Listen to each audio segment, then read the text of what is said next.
Greetings, everybody. It's Jim, and I have another fantasy role-playing game score for you all today. I'm very excited about it because of the value and the detail that is brought forth from these products. It's no surprise that gaming has gone mainstream as of late. As a matter of fact, it's gone through the roof.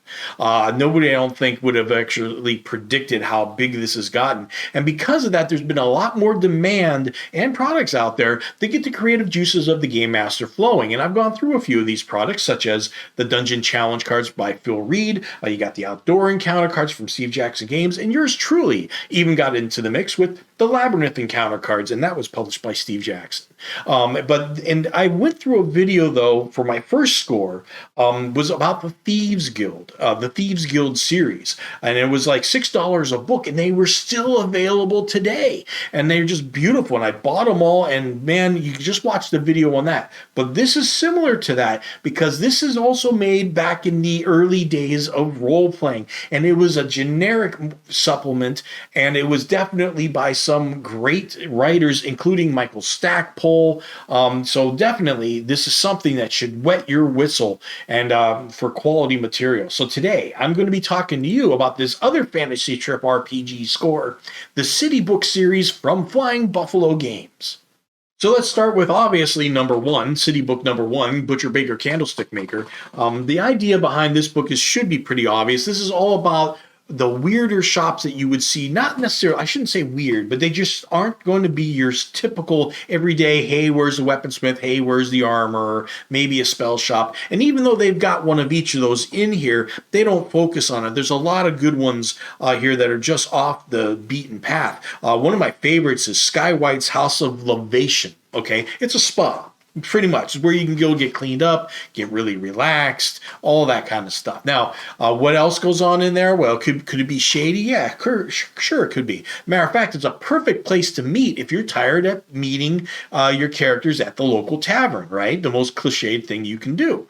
Well, definitely, Skyway's House of Levation would definitely be a spot to get rumors or talk business. I mean, I'm sure merchants would meet there.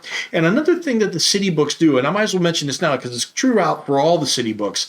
Because it's a generic supplement, they're smart not trying to put a number on everything, okay? They just rank everybody by A, B, C, D, and E, okay, for whatever skill they think they might have. So otherwise, everybody wants to find out what kind of fighter they are or how skilled they are at something. They'll just say, this is just a regular guard, he's a C, or this is just just a masseuse or something, and they get an E or something like that. You can tell the non-combatants from the combatants very easily. And they talk about that with magical aptitude and a few other things. But they just make it very easily so you can just, for your system, put them right in there. And you already know what that is. You know what an expert is. As a matter of fact, Fate, the Fantasy Trip, even Dungeons & Dragons, it's really easy to say, okay, I know what their stats should be if you're a game master of any kind of experience.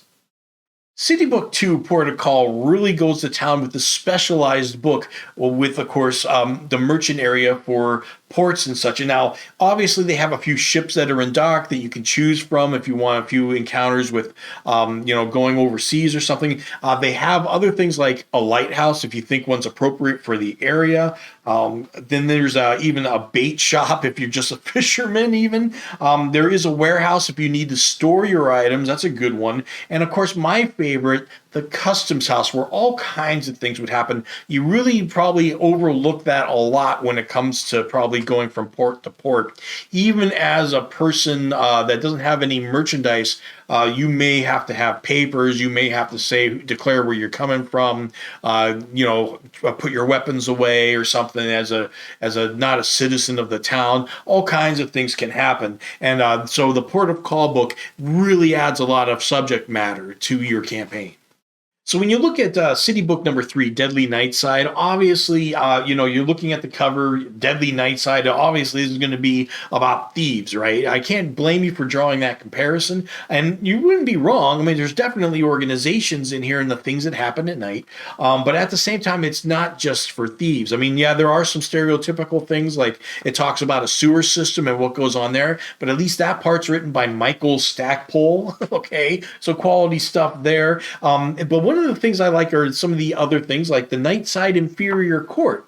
All right. This is where they just take care of all the petty crimes that might happen tonight, dispense justice, do fines, whatever, and everybody's on their way, leaving other judges for the daytime for the bigger things that they might have to dispute in a big town or city. And that makes sense. And of course, you got your gambling houses, but they got other things in here too. I mean, they even have a stalker in here, a whole section about their little Jack the Ripper, I guess you could say. They have the Cock and Bull Gaming Club, which is for gambling. But another one that's really kind of cool is the Prodigal's Lantern Mission. So they even have something for clerics to do or good guys to do. They're just trying to help people along their way. They might be addicted or whatever, just like a regular mission would. So if you need some help or you're low on funds, that might be a place to go and see if you can grab some help. Citybook 4 really takes care of a small problem that can happen in role-playing games when you're going from major town to major town, or even major town to minor town. The idea that you're rolling for random encounters really is kind of doesn't make sense in some cases because you're rolling random encounters for monsters, right? And any kind of established contact between two major cities or even a minor ones, they would have a trade route established that's kind of cleared out, right? So your encounters, if you roll them up, doesn't necessarily have to be that. Matter of fact, there's probably waypoints around the way that are going to be standard encounters, like for instance, a roadside shrine, or basically if it's a caravan that definitely has a bigger company for a caravan, they would have stations where they would stop for the night rather than just stopping and camping.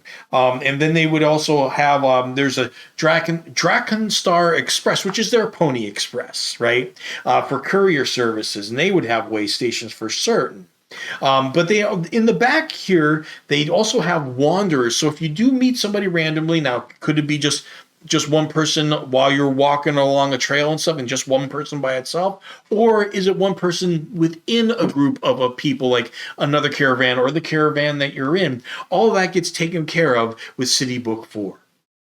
Now, I want to take a moment to thank all of you right now because I'm almost at 1,000 subscribers. So if you haven't done so already, please smash that like and subscribe button and let me know I'm doing a good job. I do appreciate it. Now, Citybook 5 really gets wild, okay? Because basically everything else in the other Citybooks is all about human interaction because it's supposed to be a generic supplement. And that makes complete sense. You can't talk about some other race or something like that from another game, or you get copyright infringement problems. So that doesn't mean they didn't want to create their own, though, which is what they did. So this book is filled with other races and their own little section of town that you can put them in, kind of like their own little Chinatown or something like that, or Little Italy, right? So there's a lot of them, and they're really looks like they're really done well. I haven't gone too deep into them, but they looks like they've taken their time with it. So you can find a lot of good information there. And one interesting thing I just noticed, remember how I was talking about the abilities, and they were like A, B, C, D, and E based on that? Well, it's not A, B, C, D, and E. I misspoke there. It's actually poor, average, fair, good, very good, excellent, and legendary. Now, why is that important? Why does it matter? Why did I bring it up? Because that's actually close to what the ladder is in the Fate role-playing game. So, and this came out way before Fate, and it's not exact. It's missing like one or two things there, but I wonder if Fate was motivated by that. So that's pretty interesting. But anyway, lots of different races in here, and it's really cool that they not only just say their society, they give you a place to plop the entire smallest civilization into your town. Nobility, courtly graces, call it what you will. Sometimes those skills really are problematic for role-playing, because really, what do you use it for other than, I want to speak to the manager?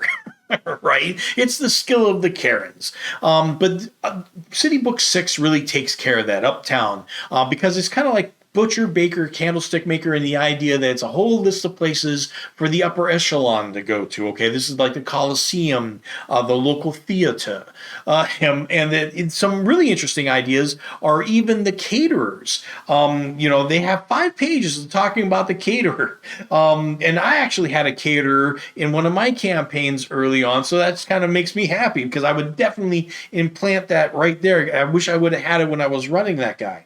And then one of my other new favorites is Caprice's Golden Scissors, so otherwise a hairstylist. Because, some societies and upper echelons would have whatever is in vogue of the day. They got to keep up with the latest trends. And of course, having a complete extra visit going there all the time. And who knows what rumors may happen at the local hairstylist. So definitely reasons for nobility and courtly graces in this book right here. So now that you're all done laughing at me with talking about a hairstylist and all, let's go on to Citybook 7, The Kings River Bridge. Now, unlike the other books, this really doesn't have a theme other than the King's Bridge itself, okay? It's almost as if they took ideas that they had left over from the other books, or they came in later and they had more work on them or something, and they put them in here because there's a little bit of Butcher Baker Candlestick Maker in here, a little Deadly Nightside, definitely Port of Call, things like that. So there's all kinds of a conglomeration of everything in here, but so you could still take little parts of here and just transplant them into your cities nonetheless, but these are pretty much a catch-all of all the categories that came before it. Now, if you're still on the fence for the city books, let me tell you, they're only $4.95 a piece. That should easily knock you off to go grab them. Drive-through RPG. I mean, I printed mine out, so I'm doubly happy. And I'm going to end it off here with Treasure Vault, because if you pick up any of those, you might as well pick up this along the way. It is a book of 26 different treasures that you can get. And yeah, some of them are weapons and armor and jewelry, but a lot of them are just esoteric and weird and wild and stuff like that. And there's this background story, obviously. That is not a small book for 26 treasures, so it's more than here's the abilities of what it can do. There's a background to each one, the people who wield them or want to wield them, and their stories. One of my favorites is Morden's Magical Mirror. This guy ended up with this mirror. I think he got hoodwinked into grabbing it, and he's trying to pawn it off on somebody else, and he's desperate for the money back. And the thing is about this mirror, it's a 5-foot mirror, but it looks into the past. 5 minutes into the past only, and only at your current location. So that's it. It's like a worthless mirror. It's a quick rewind. So and what he's doing is he gives you an example of it working with that 5 minutes, but then he says if you really want it to work, all you got to do is say all these words in this order. He makes it very complicated. So, if something doesn't go right, you confront him about it. He goes, oh, you said that wrong. And he writes out some more stuff, and then he can get away, right? So very interesting there. But yeah, there's a lot more serious tones in here as well. So definitely grab this book if you're going to pick up the other city books. But definitely, folks, there's a lot to love about all this classic material that is good to this day for some of the best writers in RPG history. So grab the city books, and I'll see you next video.